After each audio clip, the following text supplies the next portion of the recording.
My name is Eleanor. I am 80 years old, and I have carried a secret for more than 60 years. A secret so heavy that some nights it still wakes me before dawn. Not one person in my family knows, not my daughters, not my grandchildren, not even my son, especially not my son. Because the truth is this: the man who has called me mother his entire life was never truly mine. He came to me on a winter night, wrapped in a thin blanket, placed into my arms by a husband who barely looked me in the eyes. And from that moment on, I chose to love him, not because I had to, but because something in my chest simply opened up and refused to close. But I'm getting ahead of myself. To understand how this happened, you have to go back to 1965. I was 19 years old, and back then, girls like me didn't make many decisions about their own lives. My father believed there were only two futures for a young woman: marry early or become a shame to the family. He used to say, pretty girls don't need education, they need good husbands. And according to him, I was a very pretty girl. In those days, that wasn't a compliment. It was a warning. It meant people watched you. It meant your reputation could disappear overnight. So when Robert came into the picture, everything moved quickly. He was 27, 8 years older than me. He worked in construction. He had steady money. My father liked his handshake and his serious face. I remember the dinner they had together. My father laughed louder than usual, poured Robert extra drinks, and before the evening was over, I realized something unsettling. They were deciding my future as if I weren't sitting at the same table. 3 months later, we were married. Looking back now, I don't believe Robert wanted that marriage any more than I did. But in those days, life simply pushed people into places they never chose. He was never cruel to me, never raised his voice, never struck me. But from the very first night of our marriage, there was a distance between us, a wall I could feel even in the dark. He was polite, respectful, quiet, but not once did he tell me he loved me. Not once did he reach for my hand. In the beginning, I told myself small stories to explain the silence. Perhaps he's shy. Perhaps he's tired. Perhaps marriage simply takes time. But about 6 months after the wedding, I began to notice something else. Robert was often gone late at night, and sometimes when he came home, he smelled faintly of perfume that was not mine. I was young, but I was not foolish. I knew there was another woman. But in those days, wives did not ask too many questions, so I said nothing, and life continued. Until one night in winter. It was cold enough that the windows had frozen patterns of ice along the edges. Robert came home much later than usual. I heard the front door open slowly. carefully, as if he were trying not to make a sound. When I walked into the hallway, I stopped. Robert was standing there, holding a baby, a newborn baby wrapped in a thin blanket. For a moment, neither of us spoke. The child made a soft sound, and Robert looked at me and said only 4 words. "This is my son." I could not understand what I was seeing. He told me then, without looking at me, the truth he had hidden since before our wedding. Before we were married, he had been in love with another woman. Her name was Margaret. Their families had not approved, and so my marriage to Robert had been arranged quickly, almost as a solution. But Robert had never truly ended things with her. They had continued seeing each other, and now she had given birth to his child. I felt many things at once: shock, confusion, a strange, hollow sadness.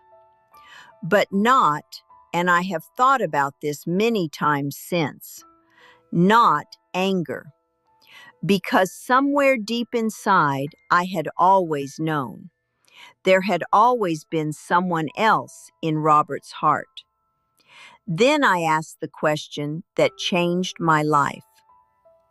Where is the baby's mother? Robert looked down at the child for a long moment, and then he said the words that I still hear even now, 60 years later. She died this morning. Margaret had died during childbirth. Her family did not want the scandal, an unmarried daughter, a secret pregnancy. They wanted the child to disappear quietly, and Robert, with nowhere else to go, had come home, to me. He placed the baby gently into my arms, and in that moment, something inside me broke open. The baby was so small, so warm. He opened his eyes for just a second, and I felt something I had never felt before in my life. Not the love from stories or songs, something deeper, something that came from the center of my chest and simply took over. Robert said we would tell everyone the baby was ours. No one would question it. We had been married nearly a year. People would assume the child came a little early, and that is exactly what happened. The next morning, neighbors brought flowers. My father shook Robert's hand proudly. My mother kissed the baby's forehead and cried. Everyone believed the story. Everyone except the 2 people who knew the truth. From that night forward, I raised that child as my own. I fed him, rocked him to sleep, held him when he cried. I watched him take his first steps across the living room floor.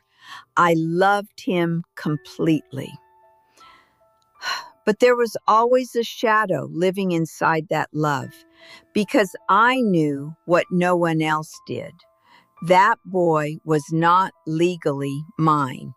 If Robert ever decided to leave, to start a new life with someone else, he could take that child with him, and I would have no right to stop him. I was never afraid of losing Robert. I had accepted long ago that his heart belonged somewhere else. But the thought of losing my son, the child I had held since his first breath, the child I had chosen every single day, that fear lived inside me like a stone. It sat with me at the dinner table. It followed me through birthdays and school mornings and every ordinary Tuesday.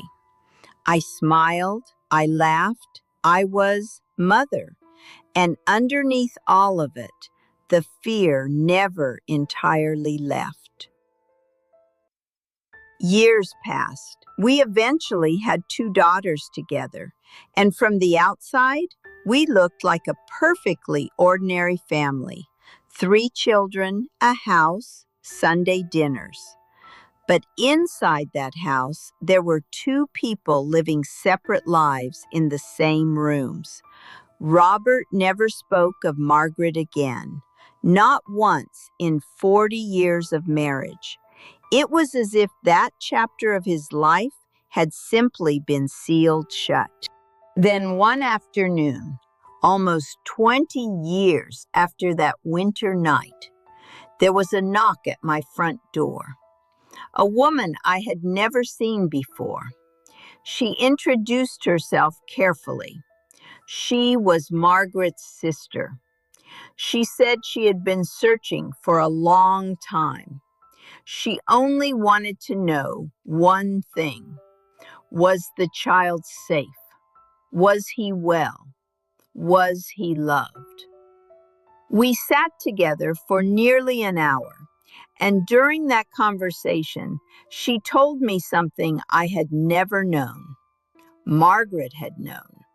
She had known that Robert was already married to me. She had known about our home, our life, our arrangement. And in the weeks before she gave birth, when she understood she might not survive, she had made a decision. She asked her family not to interfere. She believed her child would have a better life in a stable home. She chose, in her final days, to trust that a woman she had never met would love her son. When the woman left that afternoon, I sat alone in the kitchen for a very long time, looking at a photograph of my son on the wall, thinking about Margaret, about what it must have taken for her to make that choice, about how she died, believing her boy would be cared for, and how, without ever having met her, I had kept her wish. The fear I had carried for 20 years quietly began to lift. Robert passed away many years ago. We were married for more than 40 years. Not a marriage of passion, not a cruel one either. Simply 2 people living side by side through a long and complicated life.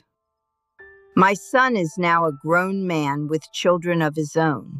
He calls me every Sunday. He still calls me Mom in the way that stops time for just a second. Last month, I held my first great-granddaughter in these arms. She wrapped her tiny fingers around mine, the same way he did on that winter night more than 60 years ago. And I felt the full weight of all those years pressing gently on my chest. No one knows, not my daughters, not my grandchildren, not the great-granddaughter now sleeping in the next room, and not my son. To him, I am simply his mother. I am the woman who held him first, the woman who was there for every moment that mattered. And I have made my peace with that. Some truths, when spoken, change everything. Others only break what time has already made whole. So I have decided this secret, the one I have held quietly for more than 60 years, will probably leave this world with me. If you were standing where I am standing right now, 80 years old, a great-granddaughter sleeping in the next room, would you tell the truth? Would you sit your son down and say, "There is something I have never told you"? Or would you let the past stay quiet and carry the secret gently to the end? Tell me in the comments. I read every single one. And sometimes your words help more than you know.